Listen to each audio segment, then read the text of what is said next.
ਵਾਹਿਗੁਰੂ ਜੀ ਕਾ ਖਾਲਸਾ ਵਾਹਿਗੁਰੂ ਜੀ ਕੀ ਫਤਿਹ। ਪਹਿਰੇਦਾਰ web TV ਦੇਖ ਰਹੇ ਦਰਸ਼ਕਾਂ ਦਾ ਮੈਂ ਰੀਨਾ ਰਤੂ ਸਵਾਗਤ ਕਰਦੀ ਹਾਂ। ਅੱਜ ਅਸੀਂ ਤੁਹਾਡੇ ਲਈ ਲੈ ਕੇ ਹਾਜ਼ਰ ਹਾਂ ਅੱਜ ਦਾ ਇਤਿਹਾਸ ਪ੍ਰੋਗਰਾਮ।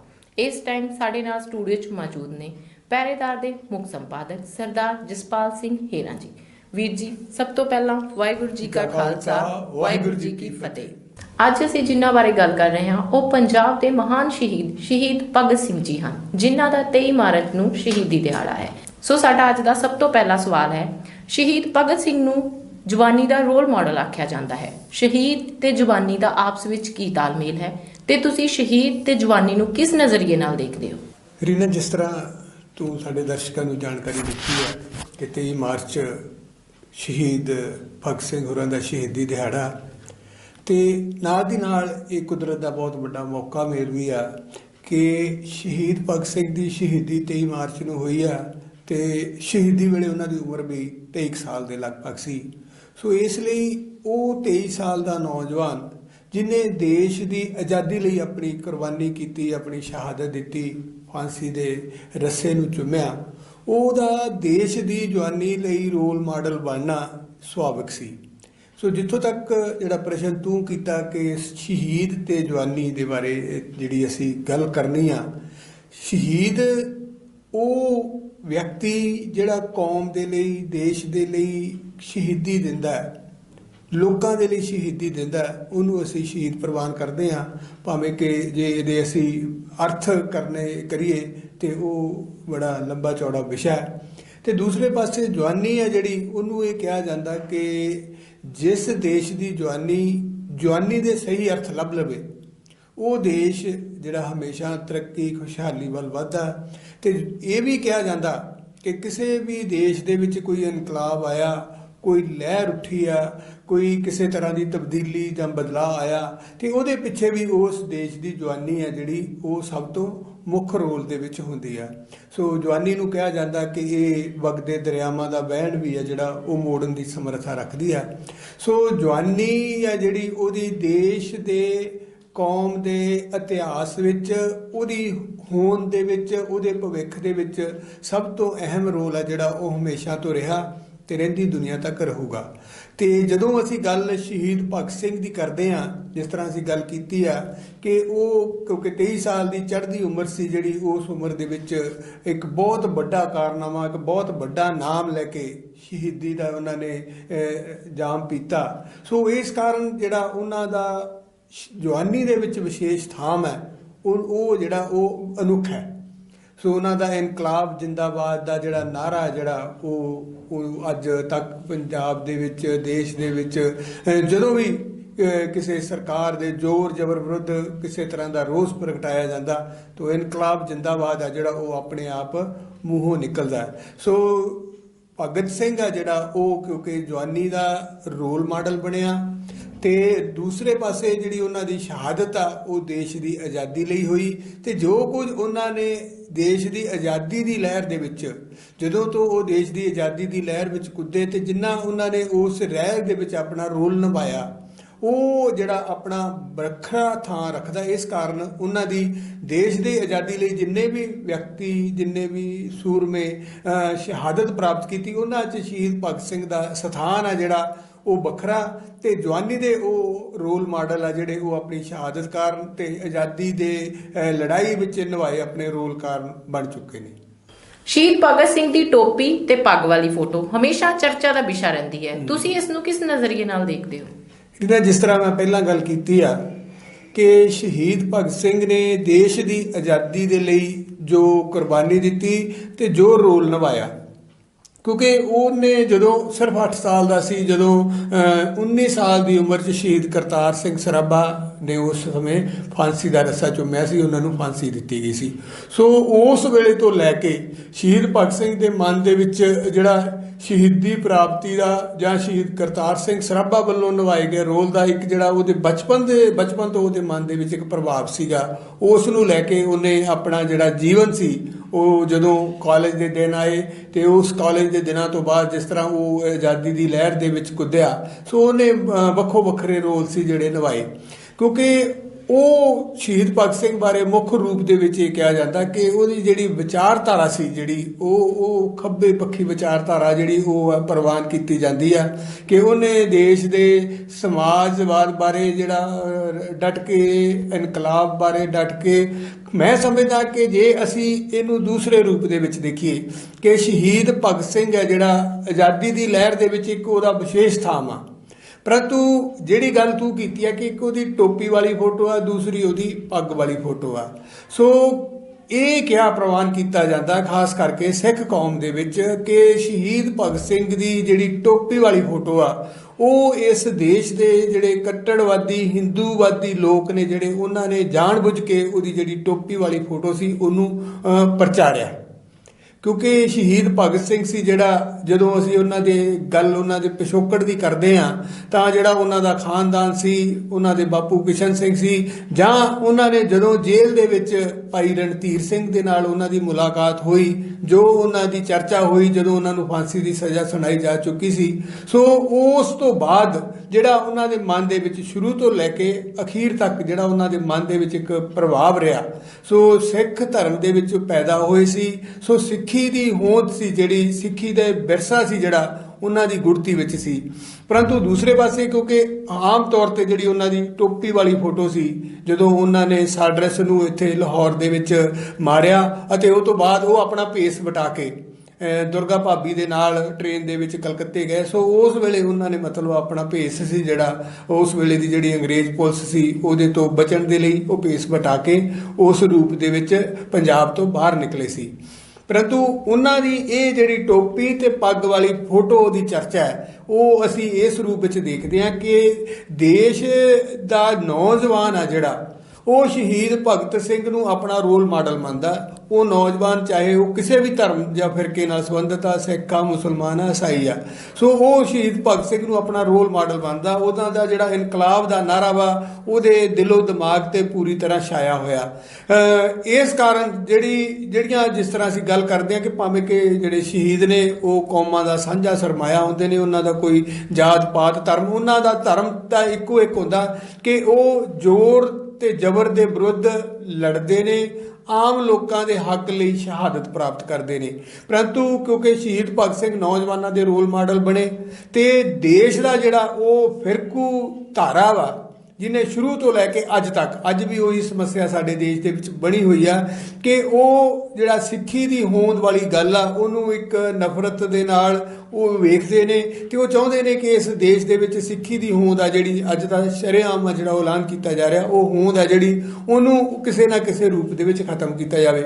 ਸੋ ਸ਼ਹੀਦ ਭਗਤ ਸਿੰਘ ਦੀ ਜਿਹੜੀ ਪੱਗ ਵਾਲੀ ਫੋਟੋ ਆ ਉਹਨੂੰ ਇਸ ਕਰਕੇ ਪਿੱਛੇ ਕਰ ਦਿੱਤਾ ਗਿਆ ਤਾਂ ਕਿ ਜਿਹੜੇ ਸਿੱਖ ਨੌਜਵਾਨ ਨੇ ਜਾਂ ਜਿਹੜਾ ਆਮ ਨੌਜਵਾਨ ਆ ਉਹਦੇ ਤੇ ਇਹ ਜਿਹੜਾ ਸਿੱਖੀ ਦੀ ਵਿਰਸੇ ਦੀ ਗੁੜਤੀ ਵਾਲਾ ਪ੍ਰਭਾਵ ਨਾ ਜਾਵੇ। ਸੋ ਇਹ ਵਜ੍ਹਾ ਜਿਹੜੀ ਮੈਂ ਸਮਝਦਾ ਕਿ ਸ਼ਹੀਦ ਭਗਤ ਸਿੰਘ ਦੀ ਹਰ ਥਾਂ ਜਿਹੜੀ ਟੋਪੀ ਵਾਲੀ ਫੋਟੋ ਆ ਉਹਨੂੰ ਵੱਧ ਤੋਂ ਵੱਧ ਪ੍ਰਚਾਰਿਆ ਜਾਂਦਾ ਤੇ ਉਹਨਾਂ ਦੀ ਪੱਗ ਵਾਲੀ ਫੋਟੋ ਆ ਜਿਹੜੀ ਉਹ ਤਕਰੀਬਨ ਆ ਜਿਹੜੀ ਉਹਨੂੰ ਅਲੋਪ ਕਰਨ ਦੀ ਕੋਸ਼ਿਸ਼ ਕੀਤੀ ਜਾ ਰਹੀ ਹੈ। ਕਈ ਲੋਕ ਭਗਤ ਸਿੰਘ ਨੂੰ ਆਸਤਿਕ ਕਹਿੰਦੇ ਹਨ ਤੇ ਕਈ ਨਾਸਤਿਕ। ਉਹਨਾਂ ਦੀ ਇਸ ਸੋਚ ਦੇ ਬਾਰੇ ਤੁਸੀਂ ਕੀ ਟਿੱਪਣੀ ਕਰਨਾ ਚਾਹੁੰਦੇ ਹੋ? ਜਿਹਨੇ ਜਿਸ ਤਰ੍ਹਾਂ ਅਸੀਂ ਇਸ ਤੋਂ ਪਹਿਲਾ ਸਵਾਲ ਆ ਉਹਦੇ ਤੇ ਚਰਚਾ ਕੀਤੀ ਆ ਕਿ ਸ਼ਹੀਦ ਭਗਤ ਸਿੰਘ ਦੀ ਪੱਗ ਵਾਲੀ ਤੇ ਟੋਪੀ ਵਾਲੀ ਫੋਟੋ ਬਾਰੇ, ਉਸੇ ਤਰ੍ਹਾਂ ਉਹਨਾਂ ਦੇ ਆਸਤਕ ਹੋਣ ਜਾਂ ਨਾਸਤਕ ਹੋਣ ਬਾਰੇ ਵੀ ਅਕਸਰ ਵਿਵਾਦ ਆ ਜਿਹੜਾ ਉਹ ਕਿਤੇ ਨਾ ਕਿਤੇ ਜ਼ਰੂਰ ਚੱਲਦਾ। ਕਿਉਂਕਿ ਜਿਹੜੀਆਂ ਉਹਨਾਂ ਦੀਆਂ ਲਿਖਤਾਂ ਨੇ ਕਿ ਮੈਂ ਰੱਬ ਨੂੰ ਨਹੀਂ ਮੰਨਦਾ, ਜਾਂ ਜਿਸ ਤਰ੍ਹਾਂ ਉਹਨਾਂ ਨੇ ਮਤਲਬ ਗੱਲ ਕੀਤੀ ਆ, ਜੇ ਉਹਦੇ ਵਿੱਚ ਜਿਸ ਤਰ੍ਹਾਂ ਮੈਂ ਪਹਿਲਾਂ ਵੀ ਗੱਲ ਕੀਤੀ ਆ ਕਿ ਮਾਰਕਸਵਾਦ ਦਾ, ਲੈਨਨਵਾਦ ਦਾ, ਸਮਾਜਵਾਦ ਦਾ ਜਿਹੜਾ ਪ੍ਰਭਾਵ ਆ ਉਹ ਉਹਨਾਂ ਦੀ ਸੋਚ ਤੇ ਵੀ ਆ, ਉਹਨਾਂ ਦੀਆਂ ਲਿਖਤਾਂ ਤੇ ਵੀ ਆ। ਪਰੰਤੂ ਮੂਲ ਰੂਪ ਦੇ ਵਿੱਚ ਜੇ ਅਸੀਂ ਗੱਲ ਕਰੀਏ ਕਿ ਦੱਬੇ ਕੁਚਲੇ ਲੋਕਾਂ ਦੇ ਹੱਕ 'ਚ ਜੇ ਇਸ ਦੁਨੀਆ 'ਚ ਸਭ ਤੋਂ ਪਹਿਲਾਂ ਆਵਾਜ਼ ਬੁਲੰਦ ਕੀਤੀ ਗਈ ਆ ਤਾਂ ਉਹ ਸਿੱਖ ਧਰਮ ਦੇ ਵਿੱਚ ਕੀਤੀ ਗਈ ਆ। ਗੁਰੂ ਨਾਨਕ ਸਾਹਿਬ ਨੇ ਸਭ ਤੋਂ ਪਹਿਲਾਂ ਮਲਕ ਭਾਗੋ ਦੇ ਮਹਿਲ, ਉਹਦੇ ਮਾਲਪੂੜੇ ਨੂੰ ਠਕਰਾ ਕੇ ਭਾਈ ਲਾਲੋ ਦੀ ਝੌਂਪੜੀ ਨੂੰ, ਉਹਦੀ ਰੁੱਖੀ ਰੋਟੀ ਨੂੰ ਪਹਿਲ ਦਿੱਤੀ ਸੀ। ਉਸ ਤੋਂ ਬਾਅਦ ਦਸ਼ਮੇਸ਼ ਪਿਤਾ ਨੇ ਜਦੋਂ ਅੰਮ੍ਰਿਤ ਦੀ ਦਾਤ ਬਖਸ਼ੀ, ਖਾਲਸਾ ਪੰਥ ਦੀ ਸਥਾਪਨਾ ਕੀਤੀ, ਤਾਂ ਉਹਨਾਂ ਨੇ ਇਹ ਜਿਹੜਾ ਊਚ ਨੀਚ ਦਾ, ਉੱਚੇ ਨੀਵੇਂ ਦਾ ਜਿਹੜਾ ਭੇਦਭਾਵ ਸੀ, ਉਹਨਾਂ ਨੇ ਦੱਬੇ ਕੁਚਲੇ ਲੋਕਾਂ ਨੂੰ ਆਪਣੇ ਸੀਨੇ ਨਾਲ ਲਾਇਆ, ਆਪਣੇ ਪੁੱਤਰ ਬਣਾਇਆ। ਇਹ ਜਿਹੜਾ ਪ੍ਰਭਾਵ ਹੈ ਜਿਹੜਾ, ਕਿਉਂਕਿ ਸ਼ਹੀਦ ਭਗਤ ਸਿੰਘ ਸਿੱਖ ਪਰਿਵਾਰ ਦੇ ਵਿੱਚ ਜਨਮਿਆ ਸੀ, ਬੇਸ਼ੱਕ ਕਿਉਂਕਿ ਉਸ ਸਮੇਂ ਜਿਸ ਤਰ੍ਹਾਂ ਦੇ ਹਾਲਾਤ ਸੀ ਦੇਸ਼ ਦੇ ਵਿੱਚ ਚੱਲਦੇ, ਉਹਨਾਂ ਦੇ ਮਨ ਮਸਤਕ ਤੇ ਇਹ ਸੀ ਕਿ ਦੇਸ਼ ਦੇ ਵਿੱਚ ਕਿਸੇ ਦੇ ਨਾਲ ਜ਼ੋਰ ਜ਼ਬਰ ਤੇ ਸ਼ੋਸ਼ਣ ਨਹੀਂ ਹੋਣਾ ਚਾਹੀਦਾ। ਉਹ ਚਾਹੁੰਦੇ ਸੀ ਕਿ ਦੇਸ਼ ਦੇ ਵਿੱਚੋਂ ਗਰੀਬੀ ਦਾ ਖਾਤਮਾ ਹੋਵੇ, ਉਹ ਚਾਹੁੰਦੇ ਸੀ ਕਿ ਦੇਸ਼ ਦੇ ਵਿੱਚ ਬਰਾਬਰੀ ਵਾਲਾ ਮਾਹੌਲ ਹੋਵੇ, ਉਹ ਚਾਹੁੰਦੇ ਸੀ ਕਿ ਦੇਸ਼ ਵਿੱਚ ਕੋਈ ਭੁੱਖਾ ਨੰਗਾ ਨਾ ਰਵੇ, ਉਹ ਚਾਹੁੰਦੇ ਸੀ ਕਿ ਦੇਸ਼ ਦੇ ਵਿੱਚ ਕਿਸੇ ਦੇ ਹੱਕ ਆ ਜਿਹੜੇ ਉਹ ਖੋਹੇ ਨਾ ਜਾਣ। ਸੋ ਇਹ ਜੋ ਸਰਬੱਤ ਦਾ ਭਲਾ ਮੰਗਣ ਵਾਲੀ ਕੌਮ, ਸਿੱਖ ਕੌਮ ਦਾ ਜਿਹੜਾ ਬੁਨਿਆਦੀ ਸਿਧਾਂਤ ਆ, ਉਹਦੀ ਸੋਚ ਦੇ ਅਗਲੇ ਅੰਗ ਨੇ। ਤੇ ਜਿਸ ਬਾਰੇ ਜਿਹੜੀ ਚਰਚਾ ਕੀਤੀ ਜਾਂਦੀ ਹੈ ਕਿ ਉਹਨਾਂ ਦੀਆਂ ਜਿਹੜੀਆਂ ਲਿਖਤਾਂ ਨੇ, ਉਹ ਬੇਸ਼ੱਕ ਮੁੱਖ ਰੂਪ ਦੇ ਵਿੱਚ ਇਹ ਉਭਾਰਦੀਆਂ ਨੇ ਕਿ ਉਹ ਸ਼ਹੀਦ ਭਗਤ ਸਿੰਘ ਉਹ ਕੇਂਦਰਿਤ ਸੀ ਜਿਹੜੇ ਉਹ ਸਿਰਫ ਤੇ ਸਿਰਫ ਮਨੁੱਖਤਾਵਾਦ ਤੇ, ਕਿ ਮਨੁੱਖ ਆ ਜਿਹੜਾ ਉਹ ਇਸ ਧਰਤੀ ਤੇ ਪੈਦਾ ਹੁੰਦਾ ਤੇ ਉਹਨੂੰ ਇਸ ਧਰਤੀ ਤੇ ਜਿਹੜਾ ਹਰ ਤਰ੍ਹਾਂ ਦਾ ਉਹਦੇ ਨਾਲ ਕਿਸੇ ਤਰ੍ਹਾਂ ਦਾ ਧੱਕਾ ਜਿਹੜਾ ਉਹ ਨਹੀਂ ਹੋਣਾ ਚਾਹੀਦਾ। ਹਰ ਮਨੁੱਖ ਨੂੰ ਬਰਾਬਰੀ ਦਾ ਅਧਿਕਾਰ ਤੇ ਬਰਾਬਰ ਦੇਖਿਆ ਜਾਣਾ ਚਾਹੀਦਾ। ਸੋ ਇਹੀ ਸਿਧਾਂਤ ਆ ਜਿਹੜਾ ਉਹ ਸਿੱਖੀ ਦਾ ਸਿਧਾਂਤ ਆ, ਸਰਬੱਤ ਦਾ ਭਲਾ ਮੰਗਣ ਦਾ ਸਿਧਾਂਤ ਆ। ਸੋ ਜਦੋਂ ਉਹਨਾਂ ਦੀ ਜਿਹੜੀ ਮੁਲਾਕਾਤ ਦੀ ਗੱਲ ਕੀਤੀ ਜਾਂਦੀ ਆ ਭਾਈ ਰਣਧੀਰ ਸਿੰਘ ਦੇ ਨਾਲ, ਜਿਵੇਂ ਅਸੀਂ ਪਹਿਲਾਂ ਵੀ ਗੱਲ ਕੀਤੀ ਆ, ਉਦੋਂ ਜਿਹੜਾ ਕੁਝ ਉਹਨਾਂ ਦਾ ਸਾਫ਼ ਹੋਇਆ, ਜਾਂ ਜਿਹੜੀਆਂ ਜੇਲ੍ਹ ਚਿੱਠੀਆਂ ਭਾਈ ਰਣਧੀਰ ਸਿੰਘ ਨੇ ਲਿਖੀਆਂ ਨੇ, ਉਹਨਾਂ ਦੇ ਵਿੱਚ ਜਿਹੜੀ ਗੱਲ ਸਾਫ਼ ਰੂਪ ਦੇ ਵਿੱਚ ਸਾਹਮਣੇ ਆਉਂਦੀ ਆ ਕਿ ਸ਼ਹੀਦ ਭਗਤ ਸਿੰਘ ਦੀ ਜਿਹੜੀ ਸੋਚ ਹੈ, ਜਿਸ ਤਰ੍ਹਾਂ ਉਹਨੂੰ ਪ੍ਰਚਾਰਿਆ ਗਿਆ ਕਿ ਉਹ ਰੱਬ ਦੀ ਹੋਂਦ ਤੋਂ ਮੁਨਕਰ ਵਿਅਕਤੀ ਸੀ, ਇਸ ਤਰ੍ਹਾਂ ਦੀ ਕੋਈ ਗੱਲ ਨਹੀਂ ਸੀ। ਉਹ ਸਿਰਫ ਤੇ ਸਿਰਫ ਇਹ ਚਾਹੁੰਦਾ ਸੀ ਕਿ ਜਿਹੜਾ ਮਨੁੱਖ ਇਸ ਧਰਤੀ ਤੇ ਪੈਦਾ ਹੋਇਆ, ਉਹ ਹਰ ਮਨੁੱਖ ਨੂੰ, ਚਾਹੇ ਉਹ ਅਮੀਰ ਦੇ ਘਰ ਪੈਦਾ ਹੋਇਆ, ਚਾਹੇ ਉਹ ਗਰੀਬ ਦੇ ਘਰ ਪੈਦਾ ਹੋਇਆ, ਚਾਹੇ ਉਹ ਮੁਸਲਮਾਨ ਦੇ ਘਰ ਪੈਦਾ ਹੋਇਆ, ਚਾਹੇ ਉਹ ਹਿੰਦੂ ਦੇ ਘਰ ਪੈਦਾ ਹੋਇਆ, ਬਿਨਾਂ ਇਸ ਭੇਦਭਾਵ ਦੇ ਉਸ ਮਨੁੱਖ ਨੂੰ ਬਰਾਬਰੀ ਦਾ ਅਧਿਕਾਰ ਹੋਵੇ। ਸੋ ਹਰ ਮਨੁੱਖ ਹੈ ਜਿਹੜਾ ਉਹ ਇਸ ਦੁਨੀਆ ਤੇ ਆਜ਼ਾਦ ਹਵਾ ਦੇ ਵਿੱਚ ਸਾਹ ਲਵੇ, ਆਜ਼ਾਦ ਹਵਾ ਦੇ ਵਿੱਚ ਜਿਉਵੇਂ। ਸੋ ਇਹ ਉਹਨਾਂ ਦੀ ਜਿਹੜੀ ਸੋਚ ਸੀ। ਸੋ ਇਸ ਸੋਚ ਨੂੰ ਕੋਈ ਆਸਤਕ ਗਿਣ ਲਵੇ, ਕੋਈ ਸੋਚ ਇਸ ਸੋਚ ਨੂੰ ਨਾਸਤਕ ਗਿਣ ਲਵੇ। ਮੈਂ ਸਮਝਦਾ ਕਿ ਮੁੱਖ ਰੂਪ ਦੇ ਵਿੱਚ ਜਿਹੜਾ ਉਹਨਾਂ ਦੇ ਮਨ ਮਸਤਕ ਤੇ ਜਿਹੜਾ ਸਿੱਖੀ ਸਿਧਾਂਤਾਂ ਦਾ ਪ੍ਰਭਾਵ ਆ, ਜਿਹੜਾ ਕਿ ਇਹ ਦੁਨੀਆ ਵਾ ਜਿਹੜੀ, ਇਸ ਦੁਨੀਆ ਤੇ ਜੰਮਣ ਵਾਲਾ ਹਰ ਮਨੁੱਖ ਹੈ ਜਿਹੜਾ ਖਾਸ ਕਰਕੇ ਗੁਰੂ ਸਾਹਿਬਾਨ ਨੇ ਜੋ ਕਿਹਾ ਕਿ ਅੱਬਲ ਅੱਲਾ ਨੂਰ ਪਾਇਆ ਕੁਦਰਤ ਦੇ ਸਭ ਬੰਦੇ। ਸੋ ਸਾਰੇ ਕੁਦਰਤ ਦੇ ਬੰਦੇ ਨੇ ਤੇ ਸਾਰਿਆਂ ਨੂੰ ਬਰਾਬਰ ਸਮਝਿਆ ਜਾਣਾ ਚਾਹੀਦਾ। ਇਹ ਉਹਨਾਂ ਦੀ ਸੋਚ ਦਾ ਕੇਂਦਰ ਬਿੰਦੂ ਸੀ। ਹਿੰਦੁਸਤਾਨ ਦੇ ਵਿੱਚ ਮਹਾਤਮਾ ਗਾਂਧੀ ਜੀ ਨੂੰ ਬਾਪੂ ਦਾ ਦਰਜਾ ਦਿੱਤਾ ਜਾਂਦਾ ਹੈ, ਪਰੰਤੂ ਅਕਸਰ ਪੰਜਾਬੀਆਂ ਦਾ ਇਹ ਸਿੱਧਾ ਦੋਸ਼ ਹੁੰਦਾ ਹੈ ਕਿ ਜੇ ਉਹ ਚਾਹੁੰਦੇ ਤੇ ਸ਼ਹੀਦ ਭਗਤ ਸਿੰਘ ਦੀ ਫਾਂਸੀ ਰੁਕਵਾ ਸਕਦੇ ਸਨ, ਪਰੰਤੂ ਉਹਨਾਂ ਨੇ ਇਸ ਤਰ੍ਹਾਂ ਨਹੀਂ ਕੀਤਾ। ਇਸ ਦੇ ਪਿੱਛੇ ਕੀ ਕਾਰਨ ਸਨ? ਕੀ ਇਹ ਵਾਕਈ ਹੋ ਸਕਦਾ ਸੀਗਾ ਜਾਂ ਨਹੀਂ? ਇਸ ਦੇ ਬਾਰੇ ਸਾਨੂੰ ਕੁਝ ਥੋੜਾ ਵਿਸਤਾਰ ਦੇ ਨਾਲ ਦੱਸੋ। ਰੀਨਾ, ਮੈਂ ਜਿੱਥੋਂ ਤੱਕ ਸਮਝਦਾ ਕਿ ਮਹਾਤਮਾ ਗਾਂਧੀ ਦਾ ਜਿਹੜਾ ਚਰਿੱਤਰ ਰਿਹਾ ਵਾ, ਜਿਹੜਾ ਉਹਨਾਂ ਦਾ ਦੇਸ਼ ਦੀ ਆਜ਼ਾਦੀ ਲਈ ਰੋਲ ਰਿਹਾ ਵਾ, ਜਿਸ ਤਰ੍ਹਾਂ ਹੁਣੇ ਹੀ ਸੁਪਰੀਮ ਕੋਰਟ ਦੇ ਜਿਹੜੇ ਸਾਬਕਾ ਜੱਜ ਨੇ ਜਸਟਿਸ ਕਾਟਜੂ, ਜਿਹੜੇ ਪ੍ਰੈਸ ਕਾਉਂਸਲ ਦੇ ਚੇਅਰਮੈਨ ਵੀ ਰਹੇ ਨੇ, ਉਹਨਾਂ ਨੇ ਇਹ ਦੋਸ਼ ਲਾਇਆ ਸੀ ਕਿ ਮਹਾਤਮਾ ਗਾਂਧੀ ਕਿਤੇ ਨਾ ਕਿਤੇ ਅੰਗਰੇਜ਼ਾਂ ਦਾ ਦਲਾਲ ਸੀ। ਉਹਨਾਂ ਦੀ ਸੋਚ ਦੇ ਅਨੁਸਾਰ, ਉਹਨਾਂ ਦੀ ਮਤਲਬ ਨੀਤੀ ਦੇ ਅਨੁਸਾਰ ਉਹ ਕੰਮ ਕਰਦੇ ਸੀ। ਤੋ ਜਿੱਥੋਂ ਤੱਕ ਗੱਲ ਸ਼ਹੀਦ ਭਗਤ ਸਿੰਘ ਦੀ ਫਾਂਸੀ ਨੂੰ ਰੁਕਵਾਉਣ ਦੀ ਆ, 5 ਫਰਵਰੀ ਤੋਂ ਲੈ ਕੇ 23 ਮਾਰਚ ਤੱਕ ਜਦੋਂ ਸ਼ਹੀਦ ਭਗਤ ਸਿੰਘ ਨੂੰ ਫਾਂਸੀ ਦਿੱਤੀ ਗਈ ਆ, ਮਹਾਤਮਾ ਗਾਂਧੀ ਦੇ ਇਸ ਸੰਬੰਧੀ ਜਿਹੜਾ ਉਸ ਸਮੇਂ ਦਾ ਵਾਇਸਰਾਏ ਸੀ ਇਰਬਨ, ਉਹਦੇ ਨਾਲ ਜਿਹੜਾ ਉਹਨਾਂ ਦਾ ਚਿੱਠੀ ਪੱਤਰ ਹੋਇਆ, ਜਿਹੜਾ ਉਹਨਾਂ ਦੇ ਨਾਲ ਉਹਨਾਂ ਦੀ ਕਾਗਜ਼ੀ ਮਤਲਬ ਪੜ੍ਹਤ ਲਿਖਤ ਜਿਹੜੀ ਇੱਕ ਦੂਸਰੇ ਦੇ ਨਾਲ ਸਾਂਝੀ ਹੋਈ। ਤੇ ਜਿਸ ਤਰ੍ਹਾਂ ਮਤਲਬ ਕਾਂਗਰਸ ਦਾ ਜਿਹੜਾ ਕਰਾਚੀ ਸੰਮੇਲਨ ਸੀ, ਉਹਦੇ ਬਾਰੇ ਵੀ ਮਤਲਬ ਇਹ ਗੱਲ ਸਾਹਮਣੇ ਆਈ ਆ ਕਿ ਜ਼ੋਰ ਦਿੱਤਾ ਗਿਆ ਸੀ ਕਿ ਸ਼ਹੀਦ ਭਗਤ ਸਿੰਘ ਮਤਲਬ ਖੁਦ ਅੰਗਰੇਜ਼ ਇਹ ਚਾਹੁੰਦੇ ਸੀ ਕਿ ਸ਼ਹੀਦ ਭਗਤ ਸਿੰਘ ਨੂੰ ਫਾਂਸੀ ਆ ਜਿਹੜੀ ਉਹ ਕਾਂਗਰਸ ਦੇ ਕਰਾਚੀ ਸੰਮੇਲਨ ਤੋਂ ਬਾਅਦ ਦਿੱਤੀ ਜਾਵੇ, ਪਰੰਤੂ ਮਹਾਤਮਾ ਗਾਂਧੀ ਦੀ ਇਹ ਸੋਚ ਸੀ ਕਿ ਨਹੀਂ, ਇਹ ਜੇ ਸ਼ਹੀਦ ਭਗਤ ਸਿੰਘ ਨੂੰ ਫਾਂਸੀ ਦੇਣੀ ਆ ਤੇ ਉਹ ਕਰਾਚੀ ਸੰਮੇਲਨ ਤੋਂ ਪਹਿਲਾਂ ਹੀ ਦਿੱਤੀ ਜਾਵੇ। ਸੋ ਮਹਾਤਮਾ ਗਾਂਧੀ ਨੇ ਕਿਤੇ ਵੀ, ਕਿਉਂਕਿ ਬੇਸ਼ੱਕ ਸ਼ਹੀਦ ਭਗਤ ਸਿੰਘ ਉਹਨਾਂ ਤੋਂ 28 ਸਾਲ ਛੋਟੇ ਸੀ, ਬਹੁਤ ਛੋਟੀ ਉਮਰ, ਜਵਾਨੀ ਦੀ ਉਮਰ ਸੀ ਉਹਨਾਂ ਦੀ, ਉਹਨਾਂ ਦਾ ਆਪਸ ਵਿੱਚ ਰਾਸ਼ਟਰੀ ਕੱਦ ਸੀ ਜਿਹੜਾ ਉਹਦੇ ਵਿੱਚ ਵੀ ਬਹੁਤ ਵੱਡਾ ਫਰਕ ਸੀ। ਪਰੰਤੂ ਮਹਾਤਮਾ ਗਾਂਧੀ ਕਿਤੇ ਨਾ ਕਿਤੇ ਸ਼ਹੀਦ ਭਗਤ ਸਿੰਘ ਨੂੰ ਜੋ ਹਰਮਨ ਪਿਆਰਤਾ ਮਿਲੀ ਸੀ ਇਸ ਦੇਸ਼ ਦੇ ਵਿੱਚ। ਸਮੁੱਚਾ ਦੇਸ਼ ਜਿਹੜਾ ਉਹਨਾਂ ਦੇ ਮਤਲਬ ਜੋ ਉਹਨਾਂ ਦੀ ਕੁਰਬਾਨੀ ਸੀ ਜਾਂ ਜੋ ਉਹਨਾਂ ਦਾ ਜਜ਼ਬਾ ਸੀ ਜਾਂ ਜੋ ਉਹਨਾਂ ਦੀ ਦੇਸ਼ ਦੀ ਆਜ਼ਾਦੀ ਲਈ ਯੋਗਦਾਨ ਸੀ, ਉਹ ਸਮੁੱਚਾ ਦੇਸ਼ ਸੀ ਜਿਹੜਾ ਉਹਦਾ ਇੱਕ ਤਰ੍ਹਾਂ ਕਾਇਲ ਹੋਇਆ ਸੀ। ਸੋ ਕਿਤੇ ਨਾ ਕਿਤੇ ਮਹਾਤਮਾ ਗਾਂਧੀ ਦੇ ਮਨ ਦੇ ਵਿੱਚ ਉਹ ਜਿਹੜੀ ਈਰਖਾ ਵਾਲੀ ਗੱਲ ਆ ਜਿਹੜੀ ਅਸੀਂ ਉਹ ਵੀ ਕਹਿ ਸਕਦੇ ਹਾਂ।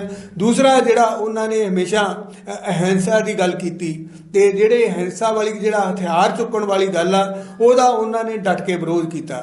ਉਹਨਾਂ ਨੇ ਤਾਂ ਇੱਥੋਂ ਤੱਕ ਕਿ ਸ਼੍ਰੀ ਗੁਰੂ ਗੋਬਿੰਦ ਸਿੰਘ ਜੀ ਮਹਾਰਾਜ ਨੂੰ ਵੀ ਭੁੱਲੜ ਦੇਸ਼ ਭਗਤ ਦੀ ਜਿਹੜਾ ਮਤਲਬ ਆਖਿਆ। ਸੋ ਉਹ ਮਹਾਤਮਾ ਗਾਂਧੀ ਵੱਲੋਂ ਸ਼ਹੀਦ ਭਗਤ ਸਿੰਘ ਦੀ ਫਾਂਸੀ ਨੂੰ ਰੋਕਣ ਲਈ ਕੋਈ ਵੀ ਜਿਹੜਾ ਗੰਭੀਰ ਯਤਨ ਅੱਜ ਤੱਕ ਕਿਸੇ ਕਾਗਜ਼ੀ ਕਿਸੇ ਰਿਕਾਰਡ ਦੇ ਵਿੱਚ ਵਿਖਾਈ ਨਹੀਂ ਦਿੰਦਾ। ਉਹਨੇ ਚਿੱਠੀ ਪੱਤਰ ਵੀ ਕੀਤਾ ਉਸ ਸਮੇਂ ਦੇ ਵਾਇਸਰਾਏ ਨਾਲ। ਉਹਨਾਂ ਨੇ ਮਤਲਬ ਜੋ ਕਾਂਗਰਸ ਦੀ ਜਿਹੜੀ ਕਮੇਟੀ ਸੀ ਉਹਦੇ ਵਿੱਚ ਵੀ ਚਰਚਾ ਹੋਈ। ਇੱਥੋਂ ਤੱਕ ਕਿ ਸੁਭਾਸ਼ ਚੰਦਰ ਬੋਸ ਸੀ ਜਿਹੜਾ ਉਹਨੇ ਇਸ ਗੱਲ ਬਾਰੇ ਜ਼ੋਰ ਦਿੱਤਾ। ਉਹ ਪੂਰੀ ਤਰ੍ਹਾਂ ਰਿਕਾਰਡ ਦੇ ਵਿੱਚ ਆ ਕਿ ਉਹਨੇ ਜ਼ੋਰ ਦਿੱਤਾ ਕਿ ਸ਼ਹੀਦ ਭਗਤ ਸਿੰਘ ਦੀ ਫਾਂਸੀ ਨੂੰ ਰੁਕਵਾਉਣ ਦੇ ਲਈ ਤੁੜਵਾਉਣ ਦੇ ਲਈ ਕਾਂਗਰਸ ਆ ਜਿਹੜੀ ਉਹ ਪੂਰਾ ਜਦੋਜਹਿਦ ਕਰੇ। ਪਰੰਤੂ ਮਹਾਤਮਾ ਗਾਂਧੀ ਨੇ ਇਸ ਪਾਸੇ ਕੋਈ ਗੰਭੀਰ ਕਦਮ ਆ ਜਿਹੜਾ ਉਹ ਨਹੀਂ ਚੁੱਕਿਆ। ਹਾਲਾਂਕਿ ਜਿਸ ਪੋਜੀਸ਼ਨ ਦੇ ਵਿੱਚ ਮਹਾਤਮਾ ਗਾਂਧੀ ਉਸ ਸਮੇਂ ਸੀ ਉਹ ਮਤਲਬ ਜੇ ਆਪਣਾ ਪ੍ਰਭਾਵ ਵਰਤਦਾ, ਜੇ ਉਹ ਚਾਹੁੰਦਾ ਤਾਂ ਸ਼ਹੀਦ ਭਗਤ ਸਿੰਘ ਦੀ ਫਾਂਸੀ ਆ ਜਿਹੜੀ ਉਹ ਰੁਕਵਾਈ ਜਾ ਸਕਦੀ ਸੀ।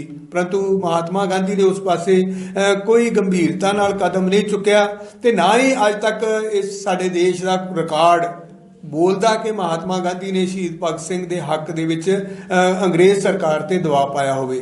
ਸੋ ਇਹ ਗੱਲ ਬਿਲਕੁਲ ਸਾਫ਼ ਆ ਕਿ ਮਹਾਤਮਾ ਗਾਂਧੀ ਨੇ ਸ਼ਹੀਦ ਭਗਤ ਸਿੰਘ ਦੀ ਫਾਂਸੀ ਨੂੰ ਰੁਕਵਾਉਣ ਲਈ ਕੋਈ ਵੀ ਗੰਭੀਰ ਯਤਨ ਨਹੀਂ ਕੀਤਾ। ਕੁੱਲ ਮਿਲਾ ਕੇ ਸ਼ਹੀਦ ਭਗਤ ਸਿੰਘ ਦੀ ਸ਼ਖਸੀਅਤ ਬਾਰੇ ਤੁਸੀਂ ਕੀ ਕਹਿਣਾ ਚਾਹੁੰਦੇ ਹੋ? ਕੀ ਉਹਨਾਂ ਨੇ ਜੋ ਸੁਪਨਾ ਦੇਸ਼ ਦੀ ਆਜ਼ਾਦੀ ਨੂੰ ਲੈ ਕੇ ਸੋਚਿਆ ਸੀ ਉਹ ਪੂਰਾ ਹੋਇਆ ਜਾਂ ਉਹ ਸੁਪਨੇ ਦੇ ਵਿੱਚ ਨਿਗਾਰ ਆਇਆ? ਇਸ ਦੇ ਬਾਰੇ ਜਰਾ ਸਾਨੂੰ ਖੁੱਲ੍ਹ ਕੇ ਦੱਸੋ। ਜਿਸ ਤਰ੍ਹਾਂ ਅਸੀਂ ਪਹਿਲਾਂ ਵੀ ਗੱਲ ਕੀਤੀ ਆ ਕਿ ਦੇਸ਼ ਦੀ ਆਜ਼ਾਦੀ ਲਈ ਜਿਨ੍ਹਾਂ ਵੀ ਪਰਵਾਨਿਆਂ ਨੇ ਸ਼ਹਾਦਤਾਂ ਪ੍ਰਾਪਤ ਕੀਤੀਆਂ, ਫਾਂਸੀਆਂ ਦੇ ਤਖਤਿਆਂ ਤੇ ਚੜ੍ਹੇ, ਕਾਲੇ ਪਾਣੀ ਗਏ, ਉਮਰ ਕੈਦਾਂ ਕੱਟੀਆਂ, ਆਪਣੀਆਂ ਜ਼ਮੀਨਾਂ ਗੁਰਕ ਕਰਾਈਆਂ, ਜਿਹੜਾ ਸੁਪਨਾ ਉਹਨਾਂ ਸਾਰਿਆਂ ਨੇ ਲਿਆ ਸੀ ਉਹ ਚਾਹੁੰਦੇ ਸੀ ਕਿ ਦੇਸ਼ ਆਜ਼ਾਦ ਹੋਵੇ।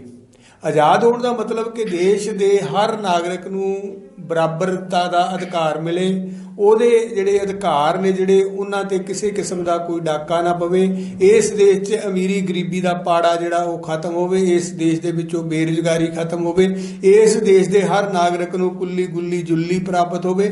ਮਤਲਬ ਉਹ ਇਹ ਚਾਹੁੰਦੇ ਸੀ ਕਿ ਇਹ ਦੇਸ਼ ਉਸ ਤਰ੍ਹਾਂ ਦਾ ਦੇਸ਼ ਬਣੇ ਜਿੱਥੇ ਹਰ ਕੋਈ ਵਿਅਕਤੀ ਆ ਜਿਹੜਾ ਉਹ ਸੁੱਖ ਦੇ ਨਾਲ, ਚੈਨ ਦੇ ਨਾਲ, ਆਰਾਮ ਦੇ ਨਾਲ, ਖੁਸ਼ਹਾਲੀ ਦੇ ਨਾਲ ਆਪਣਾ ਜੀਵਨ ਆ ਜਿਹੜਾ ਉਹ ਜਿਉਂ ਸਕੇ। ਪਰੰਤੂ ਜਦੋਂ ਅਸੀਂ ਅੱਜ ਦੇਖਦੇ ਹਾਂ ਕਿ ਉਹ ਦੇਸ਼ ਜਿਹੜਾ ਗੋਰੇ ਅੰਗਰੇਜ਼ਾਂ ਤੋਂ ਆਜ਼ਾਦ ਹੋ ਕੇ ਕਾਲੇ ਅੰਗਰੇਜ਼ਾਂ ਦੇ ਅਧੀਨ ਚਲਿਆ ਗਿਆ, ਅੱਜ ਉਸ ਦੇਸ਼ ਦੇ ਵਿੱਚ ਹਾਲਤ ਨੇ ਜਿਹੜੇ ਉਹ ਉਸ ਵੇਲੇ ਨਾਲੋਂ ਵੀ ਵੱਧ ਤੋਂ ਬਦਤਰ ਹੋ ਗਏ ਨੇ। ਜਿੱਥੇ ਅਸੀਂ ਮਨੁੱਖੀ ਅਧਿਕਾਰਾਂ ਦੀ ਬਰਾਬਰੀ ਦੀ ਗੱਲ ਕਰਦੇ ਹਾਂ ਜਾਂ ਮਨੁੱਖੀ ਅਧਿਕਾਰਾਂ ਦੀ ਰੱਖਿਆ ਦੀ ਗੱਲ ਕਰਦੇ ਹਾਂ, ਅੱਜ ਦੇਸ਼ ਦੇ ਵਿੱਚ ਜਿਹੜੇ ਸੱਤਾਧਾਰੀ ਲੋਕ ਨੇ ਉਹ ਜਿਸ ਤਰ੍ਹਾਂ ਦਾ ਧੱਕਾ ਕਰਦੇ ਨੇ, ਬੇਇਨਸਾਫੀ ਵਿਤਕਰੇਬਾਜ਼ੀ ਕਰਦੇ ਨੇ, ਉਹ ਸਾਡੇ ਸਾਹਮਣੇ ਆ। ਅਮੀਰੀ ਗਰੀਬੀ ਦਾ ਪਾੜਾ ਜਿਹੜਾ ਉਹ ਸਾਡੇ ਸਾਹਮਣੇ ਆ ਕਿ ਇੱਕ ਪਾਸੇ ਕਿੰਨੇ ਚਮਕਦੇ ਮਾਲ ਬਣਦੇ ਜਾ ਰਹੇ ਨੇ ਤੇ ਦੂਸਰੇ ਪਾਸੇ ਉਹਨਾਂ ਮਾਲਾਂ ਦੇ ਥੱਲੇ ਜਿਹੜੀਆਂ ਝੁੱਗੀਆਂ ਝੌਂਪੜੀਆਂ ਨੇ ਉਹਨਾਂ ਦੀਆਂ ਲਾਈਨਾਂ ਕਿੰਨੀਆਂ ਲੰਬੀਆਂ ਹੁੰਦੀਆਂ ਜਾ ਰਹੀਆਂ ਨੇ। ਇੱਕ ਪਾਸੇ ਅਮੀਰਾਂ ਦਾ ਜਿਹੜਾ ਕੁੱਤਾ ਉਹਨੂੰ ਮਤਲਬ ਇੰਨਾ ਮਹਿੰਗੇ ਬਿਸਕੁਟ ਨੇ ਜਿਹੜੇ ਉਹ ਮਿਲਦੇ ਨੇ ਤੇ ਦੂਸਰੇ ਪਾਸੇ ਸਾਡੇ ਦੇਸ਼ ਦੀ ਜਿਹੜੀ 40% ਦੀ ਆਬਾਦੀ ਆ ਜਿਹੜੀ ਉਹਨੂੰ 2 ਡੰਗ ਦੀ ਰੋਟੀ ਆ ਜਿਹੜੀ ਉਹ ਨਿਰੰਤਰ ਨਸੀਬ ਨਹੀਂ ਹੁੰਦੀ। ਸੋ ਦੇਸ਼ ਦੇ ਵਿੱਚ ਇੱਕ ਬਹੁਤ ਵੱਡਾ ਪਾੜਾ ਅਮੀਰੀ ਤੇ ਗਰੀਬੀ ਦਾ ਵੀ ਪਿਆ। ਦੂਸਰੇ ਪਾਸੇ ਦੇਸ਼ ਆ ਜਿਹੜਾ ਉਹ ਉਹਨਾਂ ਹਾਲਾਤਾਂ ਦੇ ਵਿੱਚ ਨਹੀਂ ਆ ਸਕਿਆ ਜਿਹੜਾ ਸੁਪਨਾ ਇਸ ਦੇਸ਼ ਨੂੰ ਆਜ਼ਾਦ ਕਰਾਉਣ ਵਾਲੇ ਉਹਨਾਂ ਮਹਾਨ ਪਰਵਾਨਿਆਂ ਨੇ ਲਿਆ ਸੀ। ਸੋ ਸ਼ਹੀਦ ਭਗਤ ਸਿੰਘ ਦੇ ਅਸੀਂ ਜੇ ਸੁਪਨੇ ਦੀ ਗੱਲ ਜਿਸ ਤਰ੍ਹਾਂ ਮੈਂ ਕੀਤੀ ਆ ਕਿ ਉਹਨਾਂ ਦਾ ਜਿਹੜਾ ਸੁਪਨਾ ਸੀਗਾ, ਜਿਸ ਤਰ੍ਹਾਂ ਮੈਂ ਪਹਿਲਾਂ ਵੀ ਗੱਲ ਕੀਤੀ ਆ ਕਿ ਗੁਰਬਾਣੀ ਹਲੇਮੀ ਰਾਜ ਦੀ, ਜਿਸ ਹਲੇਮੀ ਰਾਜ ਦੀ ਗੱਲ ਕਰਦੀ ਆ, ਸ਼ਹੀਦ ਭਗਤ ਸਿੰਘ ਵਰਗੇ ਪਰਵਾਨਿਆਂ ਦਾ ਸੁਪਨਾ ਉਸ ਹਲੇਮੀ ਰਾਜ ਦੀ ਸਥਾਪਨਾ ਸੀ। ਪਰੰਤੂ ਉਹ ਸੁਪਨਾ ਪੂਰਾ ਹੋਣਾ ਤਾਂ ਬਹੁਤ ਦੂਰ। ਉਸ ਸੁਪਨੇ ਤੇ ਮਤਲਬ ਉਲਟ ਵਾਲੇ ਪਾਸੇ ਗੱਲ ਜਿਸ ਤਰ੍ਹਾਂ ਮੈਂ ਕੀਤੀ ਆ ਕਿ ਉਸ ਸੁਪਨੇ ਦੇ ਉਲਟ ਵਾਲੇ ਪਾਸੇ ਗੱਲ ਚੱਲੀ ਆ।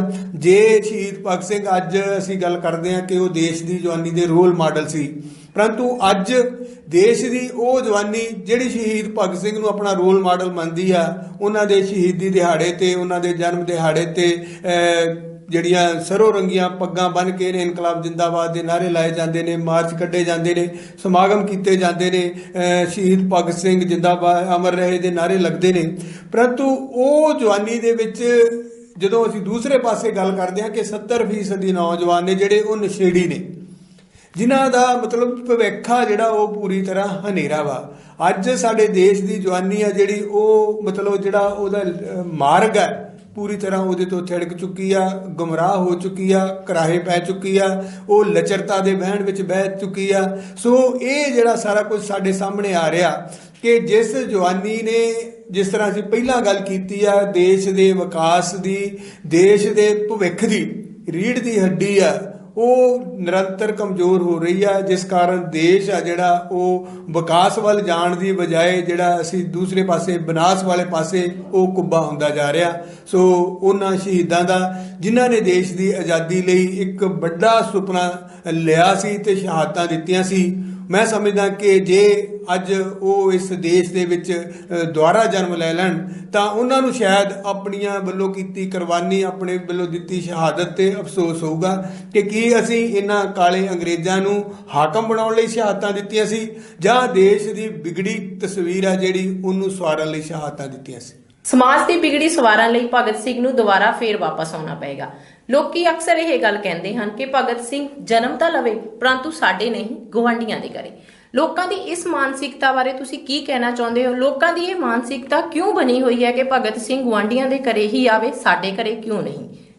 ਰੀਨਾ, ਇਹ ਜਿਹੜੀ ਮਾਨਸਿਕਤਾ ਹੈ ਇਹਦੇ ਪਿੱਛੇ ਜਿਸ ਤਰ੍ਹਾਂ ਅਸੀਂ ਪਹਿਲੀ ਗੱਲ ਕੀਤੀ ਆ ਕਿ ਜਿਸ ਆਜ਼ਾਦੀ ਦੇ ਲਈ ਆਜ਼ਾਦੀ ਦੇ ਪਰਵਾਨਿਆਂ ਨੇ ਸ਼ਹਾਦਤਾਂ ਦਿੱਤੀਆਂ ਸੀ, ਉਹ ਆਜ਼ਾਦੀ ਆ ਜਿਹੜੀ ਸਹੀ ਰੂਪ ਦੇ ਵਿੱਚ ਸਾਡੇ ਦੇਸ਼ ਦੇ ਵਿੱਚ ਨਹੀਂ ਆਈ। ਸਾਡੀ ਮਾਨਸਿਕਤਾ ਅੱਜ ਵੀ ਕਿਤੇ ਨਾ ਕਿਤੇ ਗੁਲਾਮੀ ਨਾਲ ਜੁੜੀ ਹੋਈ ਆ। ਅੱਜ ਵੀ ਜਿਹੜੇ ਸਾਡੇ ਕਾਰ ਵਿਵਹਾਰ ਨੇ, ਜਿਹੜਾ ਸਾਡਾ ਚਰਿੱਤਰ ਹੈ, ਉਹਦੇ ਵਿੱਚ ਜਿਹੜਾ ਗੁਲਾਮੀ ਦਾ ਝਲਕਾਰਾ ਵਾ ਉਹ ਸਾਨੂੰ ਸਾਫ਼ ਦਿਖਾਈ ਦਿੰਦਾ। ਅਸੀਂ ਰੋਜ਼ਾਨਾ ਜੋ ਕੁਝ ਕਰਦੇ ਹਾਂ ਜਾਂ ਸਾਡੀ ਪੀੜ੍ਹੀ ਦਰ ਪੀੜ੍ਹੀ ਜਿਹੜੀਆਂ ਰਸਮਾਂ ਰਵਾਇਤਾਂ ਚੱਲੀਆਂ ਆਉਂਦੀਆਂ ਨੇ, ਜਦੋਂ ਅਸੀਂ ਉਹਨਾਂ ਦੀ ਪੂਰਤੀ ਕਰਦੇ ਹਾਂ ਤਾਂ ਸਾਨੂੰ ਕਿਤੇ ਨਾ ਕਿਤੇ ਲੱਗਦਾ ਕਿ ਅਸੀਂ ਸਾਡੀ ਜਿਹੜੀ ਗੁਲਾਮ ਮਾਨਸਿਕਤਾ ਉਹ ਸਾਡੇ ਤੇ ਭਾਰੂ ਆ। ਅਗਲੀ ਗੱਲ ਕਿ ਅੱਜ ਦਾ ਯੁੱਗ ਆ ਜਿਹੜਾ ਇਹਨੂੰ ਅਸੀਂ ਬਾਰ-ਬਾਰ ਪਦਾਰਥਵਾਦ ਤੇ ਸੁਦਾਰਥਵਾਦ ਦਾ ਜੋ ਕਹਿੰਦੇ ਆ ਕਿ ਹਰ ਵਿਅਕਤੀ ਆ ਜਿਹੜਾ ਉਹ ਨਿੱਜ ਤੱਕ ਸੀਮਤ ਹੋ ਕੇ ਰਹਿ ਗਿਆ। ਉਹ ਆਪਣਾ ਨਿੱਜ ਤੱਕ ਸੀਮਤ ਹੋਣ ਕਾਰਨ ਇਹ ਚਾਹੁੰਦਾ ਕਿ ਬਾਹਰ ਸਾਰਾ ਕੁਝ ਚੰਗਾ ਹੋਵੇ ਪਰੰਤੂ ਮੈਂ ਆਪਣੇ ਘਰ ਦੇ ਵਿੱਚ ਬੈਠਾ ਰਵਾਂ। ਸੋ ਜਿਹੜੀ ਗੱਲ ਤੂੰ ਕੀਤੀ ਆ ਕਿ ਹਰ ਕੋਈ ਇਹ ਚਾਹੁੰਦਾ ਕਿ ਭਗਤ ਸਿੰਘ ਪੈਦਾ ਹੋਵੇ, ਜਾਂ ਜਦੋਂ ਵੀ ਅਸੀਂ ਕੋਈ ਗੱਲ ਕਰਦੇ ਹਾਂ ਕਿ ਇਸ ਦੇਸ਼ ਦਾ ਕੀ ਬਣੂਗਾ ਤਾਂ ਅੱਗੋਂ ਸਾਡੇ ਕੋਲ ਜਵਾਬ ਹੁੰਦਾ ਕਿ ਰੱਬ ਰਾਖਾ। ਜਾਂ ਜਦੋਂ ਅਸੀਂ ਕੌਮ ਦੀ ਗੱਲ ਕਰਦੇ ਹਾਂ ਤਾਂ ਸਾਡਾ ਇੱਕ ਜਵਾਬ ਹੁੰਦਾ ਕਿ ਗੁਰੂ ਭਲੀ ਕਰੂ। ਸੋ ਇਸ ਤੋਂ ਅੱਗੇ ਅਸੀਂ ਜਾਣ ਦੀ ਕੋਸ਼ਿਸ਼ ਨਹੀਂ ਕਰਦੇ। ਕੋਈ ਵਿਅਕਤੀ ਇਹ ਨਹੀਂ ਕਹਿੰਦਾ ਕਿ ਮੈਂ ਭਗਤ ਸਿੰਘ ਬਣ ਕੇ ਇਸ ਦੇਸ਼ ਦੀ ਜਿਹੜੀ ਵਿਗੜੀ ਆ ਉਹਨੂੰ ਸਵਾਰਨ ਲਈ ਅੱਗੇ ਆਵਾਂ, ਕਿਉਂਕਿ ਭਗਤ ਸਿੰਘ ਬਣਨ ਦੇ ਲਈ ਫਾਂਸੀ ਦੇ ਰੱਸੇ ਨੂੰ ਚੁੰਮਣਾ ਪੈਂਦਾ, ਕੁਰਬਾਨੀ ਦੇਣੀ ਪੈਂਦੀ ਆ, ਸ਼ਹਾਦਤ ਦੇਣੀ ਪੈਂਦੀ ਆ, ਦੁੱਖ ਤਕਲੀਫਾਂ ਸਹਿਣੀਆਂ ਪੈਂਦੀਆਂ ਨੇ। ਸੋ ਅੱਜ ਦਾ ਵਿਅਕਤੀ ਆ ਜਿਹੜਾ ਉਹ ਆਪਣੇ ਨਿੱਜ ਤੱਕ ਸੀਮਤ ਹੋਣ ਦੇ ਕਾਰਨ ਆਪਣਾ ਆਪਣਾ ਸੁੱਖ ਪਹਿਲਾਂ ਭਾਲਦਾ ਵਾ, ਦੁੱਖ ਦੀ ਉਹ ਕਲਪਨਾ ਨਹੀਂ ਕਰਦਾ। ਤੋ ਹਮੇਸ਼ਾ ਜਿਹੜੀ ਅਸੀਂ ਗੱਲ ਕੀਤੀ ਆ ਕਿ ਜਿਹੜੀ ਵਿਗੜੀ ਆ ਉਹਨੂੰ ਉਹ ਉਦੋਂ ਹੀ ਅਸੀਂ ਸਵਾਰ ਸਕਾਂਗੇ ਜੇ ਅਸੀਂ ਉਸ ਵਿਗੜੀ ਨੂੰ ਸਵਾਰਨ ਲਈ ਖੁਦ ਅੱਗੇ ਆਵਾਂਗੇ।